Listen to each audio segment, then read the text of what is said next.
Hey guys, Dylan from the Geek Duo here, and today I'll be bringing you my reaction to The Acolyte Season 1, Episode 4, titled Day. Racing to the next target, the Jedi head to a new world as they close in on the clever assassin. So this is the first episode to not have a dual title, and that's likely because, well, the next episode shares the second half of this title. Oh wait, no, the last one didn't have any.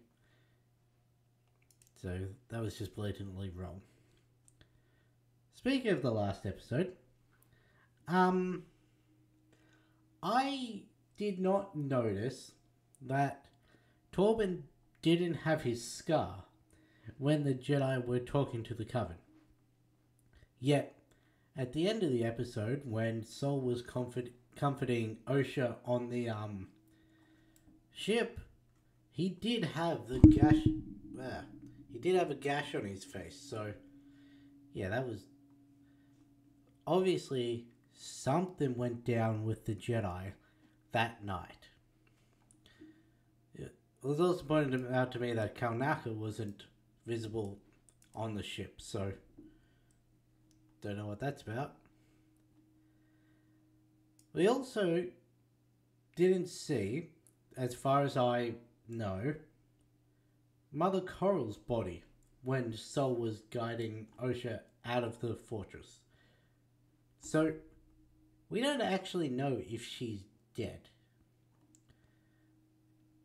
And it's entirely possible that she could be coming up again later this season.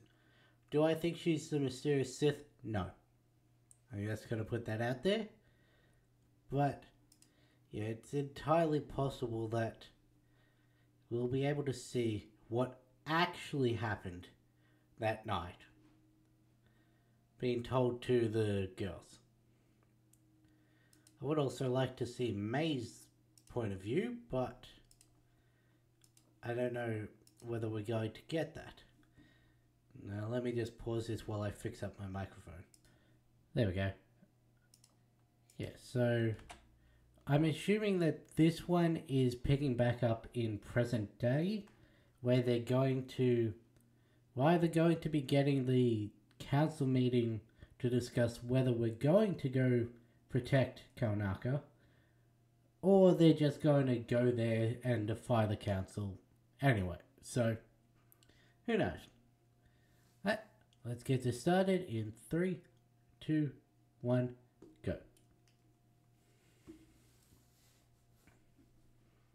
Previously.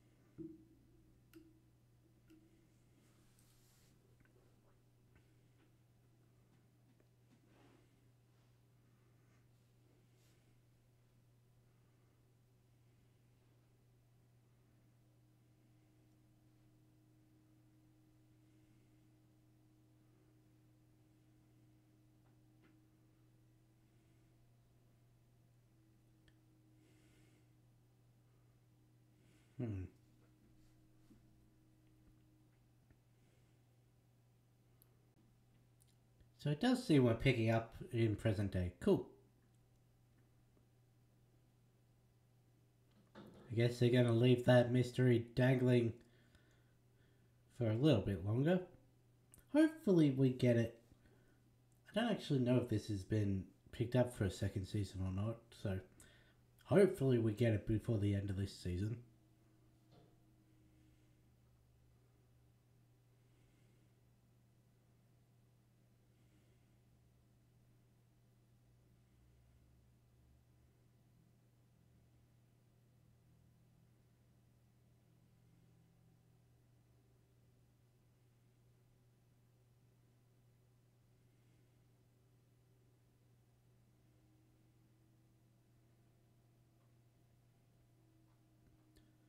So one took a vow against using the Force in any way.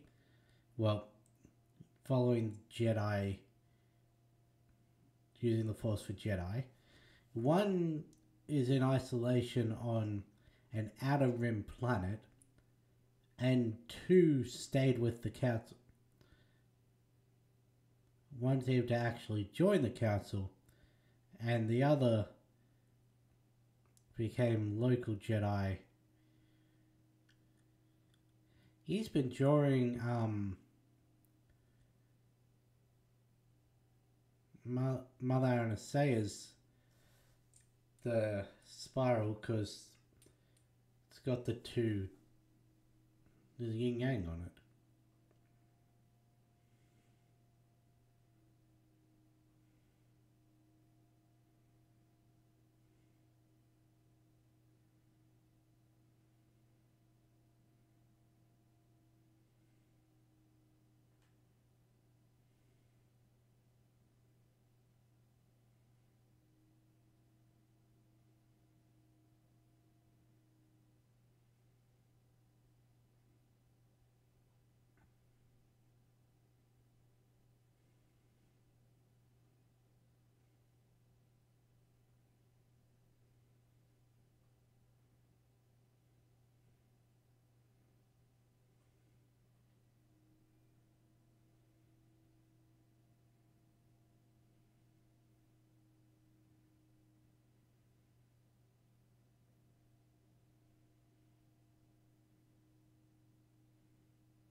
That sounds like attachment.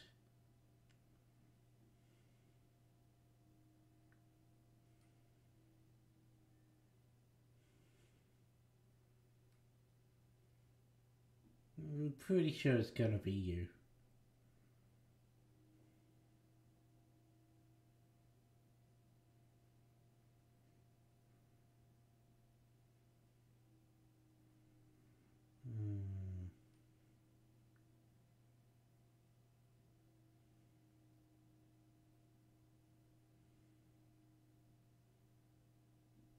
Ah, so she left while he's on mission.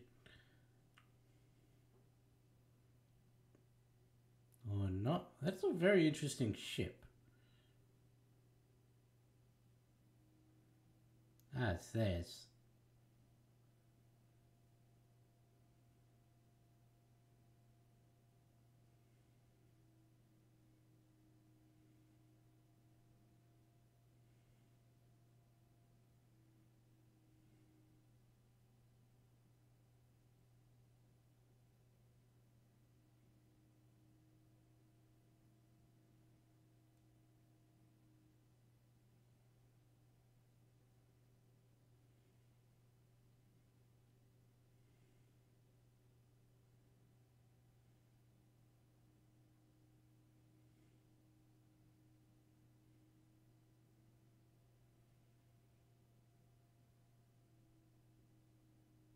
I mean, he said bounty hunters wouldn't step foot, but weren't there bounty hunters there last episode?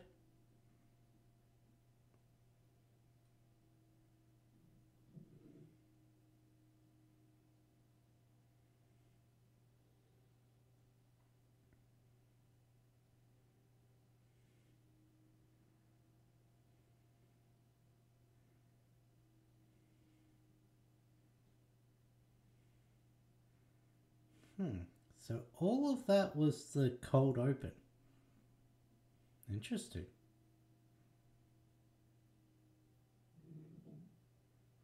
Is that who I think it is?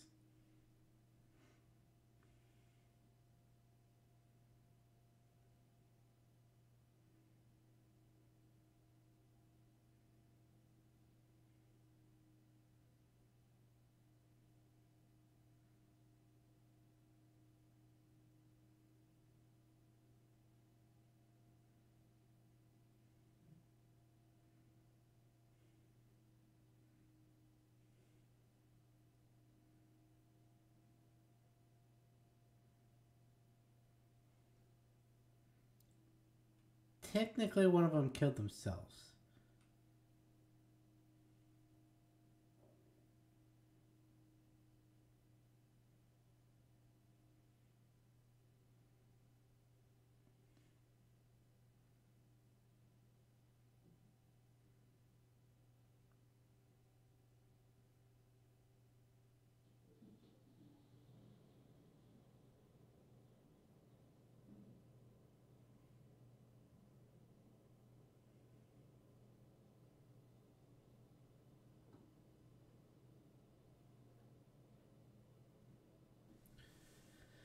See,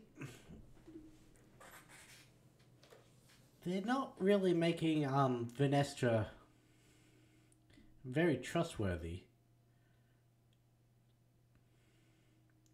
Though I do know that in the High Republic, I think it was High Republic, she was a good Jedi, so.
Yeah, as you so handily reminded everyone in there is a fourth.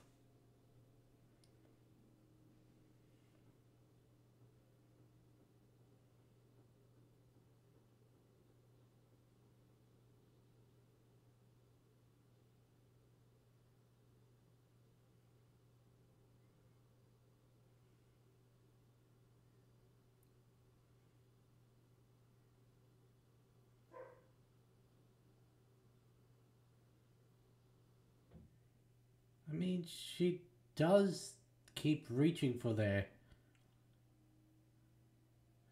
every time she fights, so.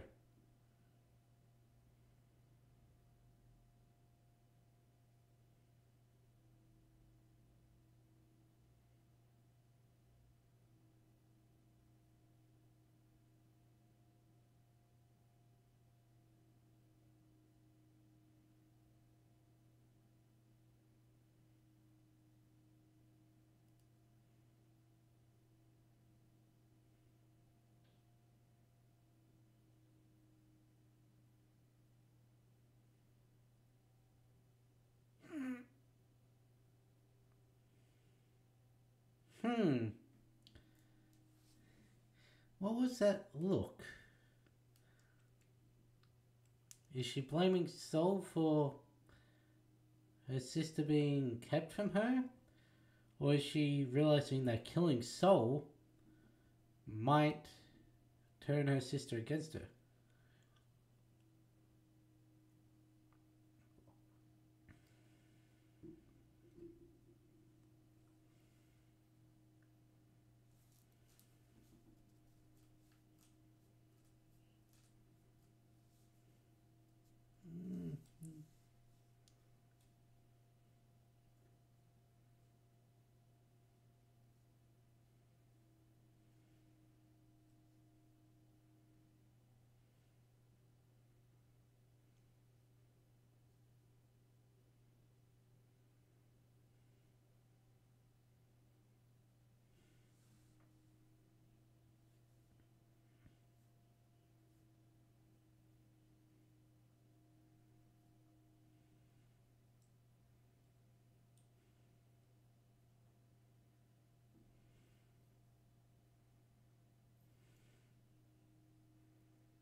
I'm guessing that's a civilian robe. Is that Plo? It looked like Kiadi was the one in the meeting room, which is really weird considering he's the one who said that the Sith had been extinct for centuries.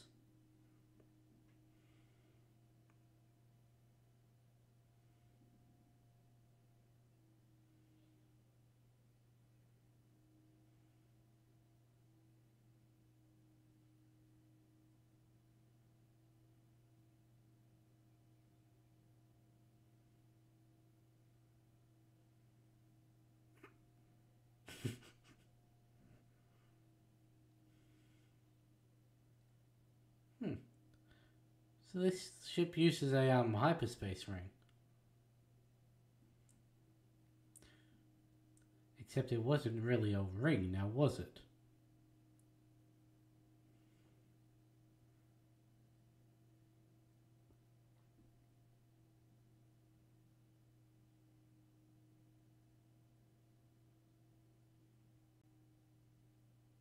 Hmm.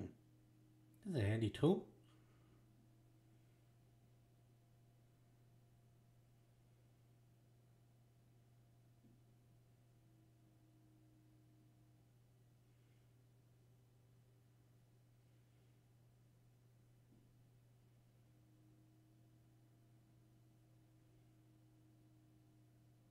Well, that didn't sound like it went well.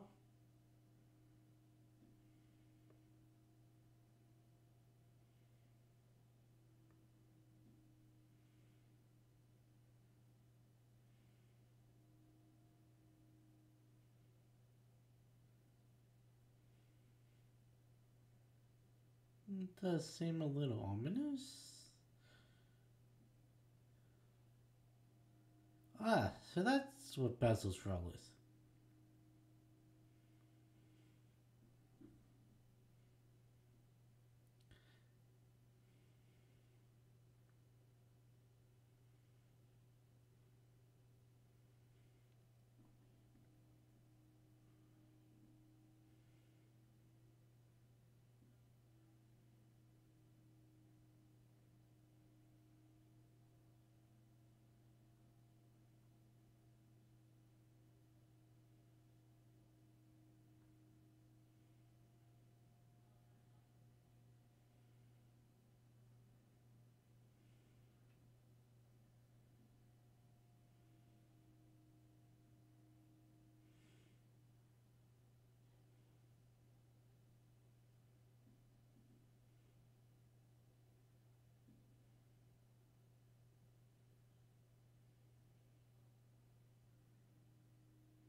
Hmm.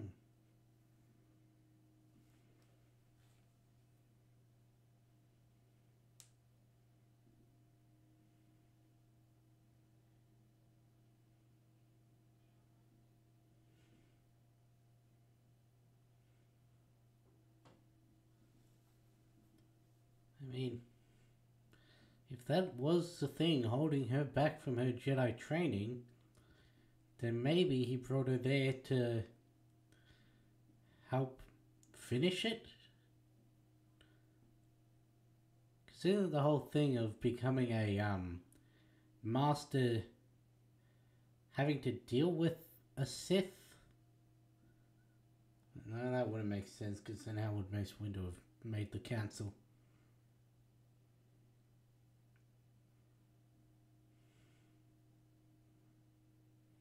Or Qui-Gon.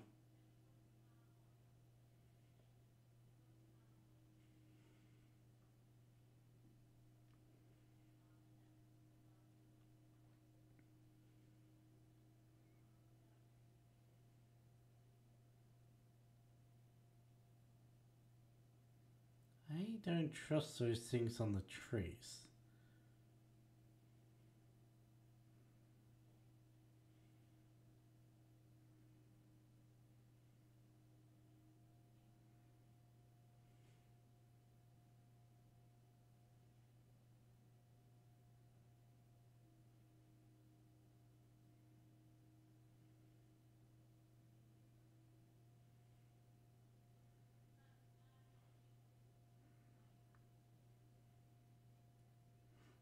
Oh shit, don't touch it.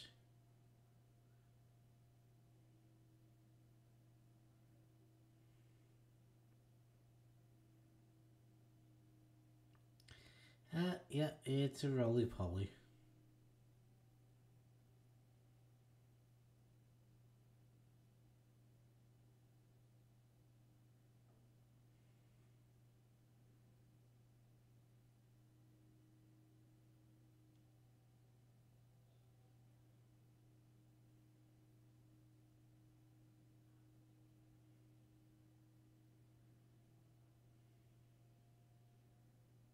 A little more than just that.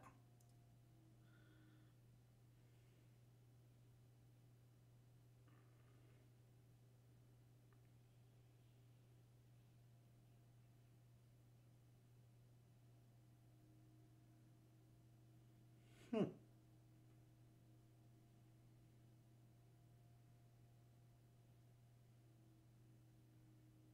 An umbra moth.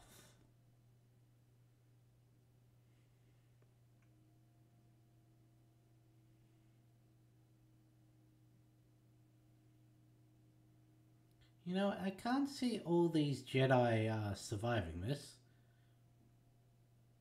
I just have that feeling.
Why do you need to make a certain time?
What is his deal? Because he always seems shifty, even around people who are meant to be his allies. Like, surely if he is another disciple, that means he has access to the Force. So he should have been able to sense that Osha was not May. And we know he did. Yet he still gave her all the information. And it was also able to get around lying to Sol and that.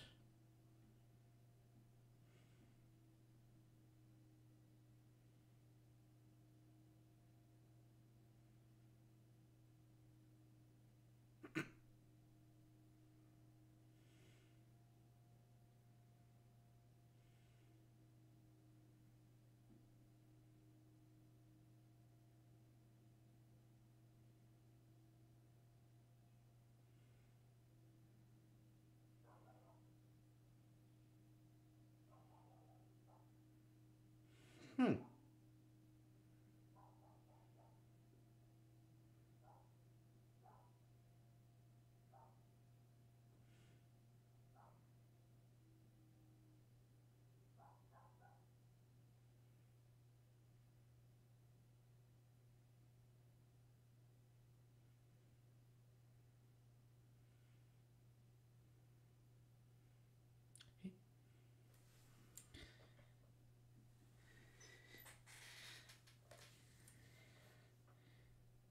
Hmm.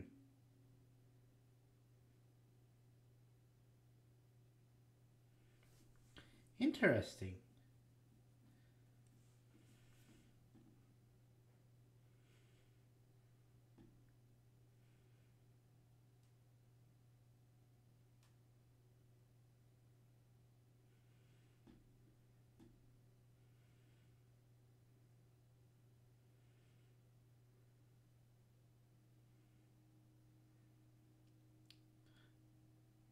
You know, her saying he doesn't care about her, she did come running very quickly when she needed help. Oh, well, needed help.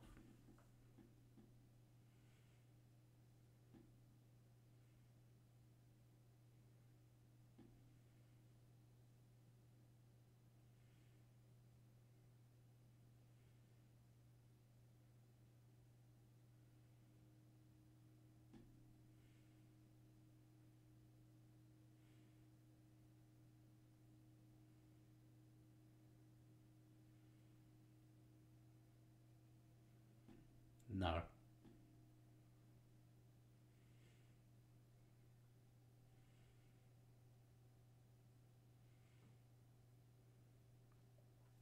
You know, it's funny. The one who's on the dark side is going to surrender herself to rekindle a relationship with her sister. Yet the one who's on the light side is asking someone to permanently take care of her sister if she can't get through to her.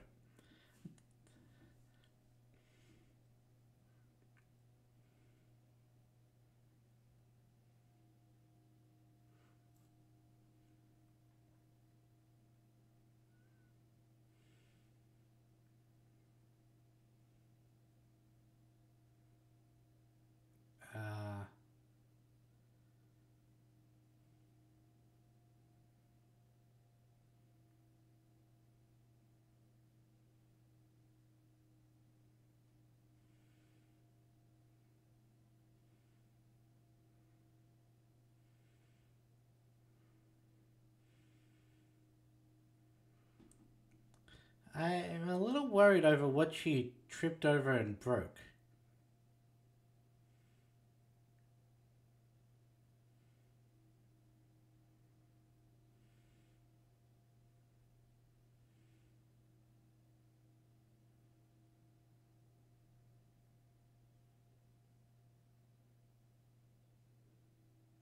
Kanaka?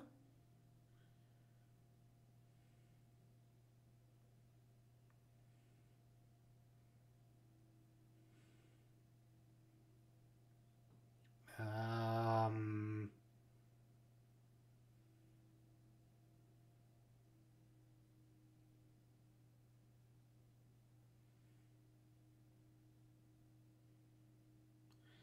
so much for your little escape plan.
would be the master?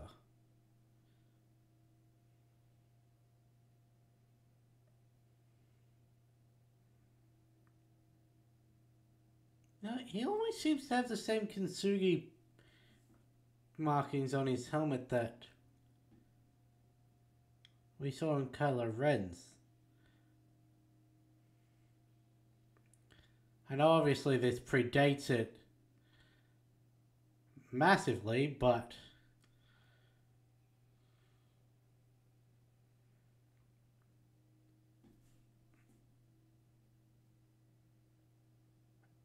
it's over already?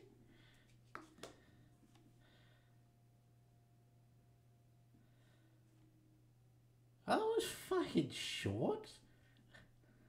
I was just about to comment on there being 3 yellow lightsabers, and only Soul had blue. At least that's what it looked like. I know. There is one other blue. So 3 yellow, 3 green, 2 blue. But, interesting. There's also the fact that this master didn't kill Osha straight away, like didn't ignite the saber through her. So I'm guessing he's going to use her to get to May for her attempted betrayal, if you could call it that. So that doesn't look good for either sister. He somehow managed to get to Kalnaka's hut before anyone, kill him, then escape and hide from May and these 8 Jedi.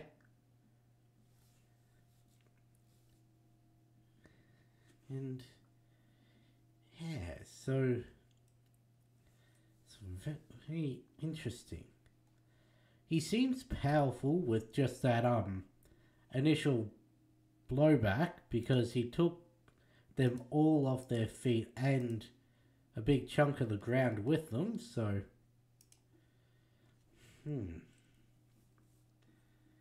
And mask is weird with the teeth.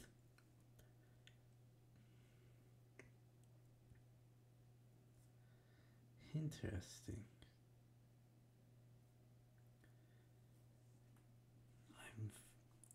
Was that Master Plo just without speaking or anything? And was that Kiadi Mundi?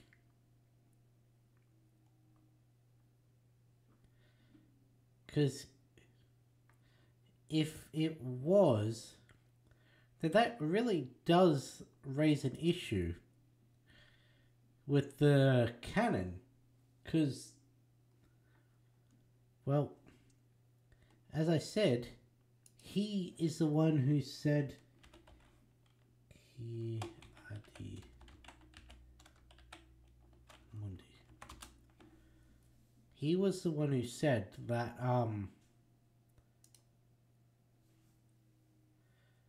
there were no Jedi, no Sith for ages.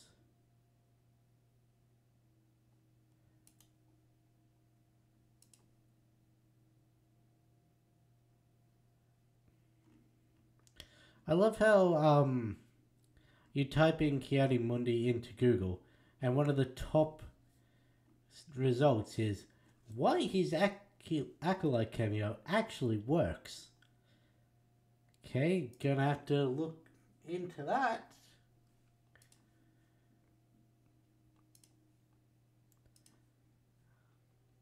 But yeah.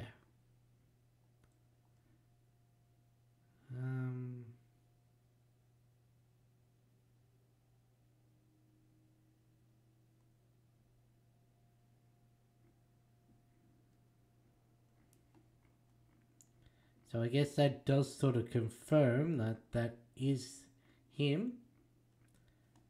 Because why would his cameo need to be explained if it wasn't?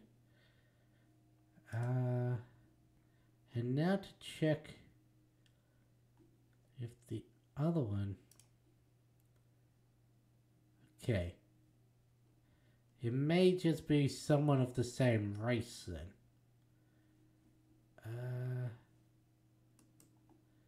Because when was he born?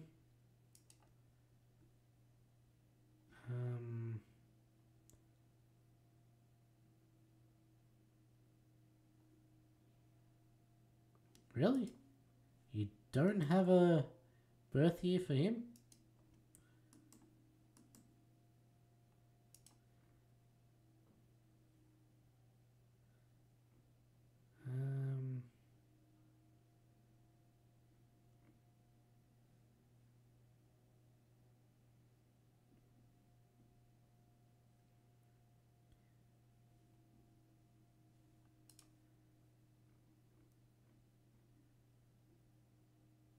Yeah, okay.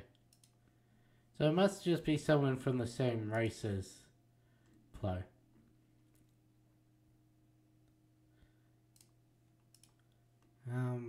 But yeah, there's a very interesting episode.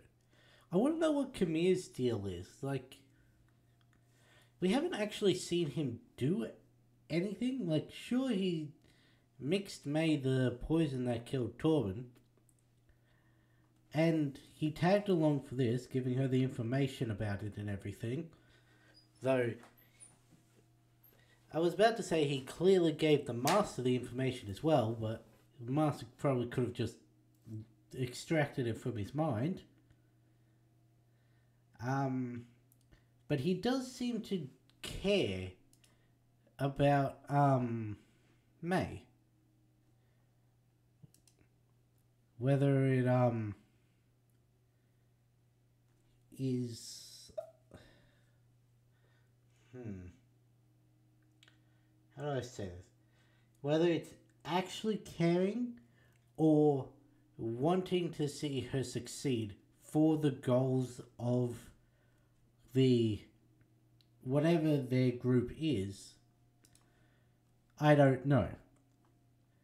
But he did come running very quickly when she shouted out that she needed help, so there is caring about her well-being at least a little.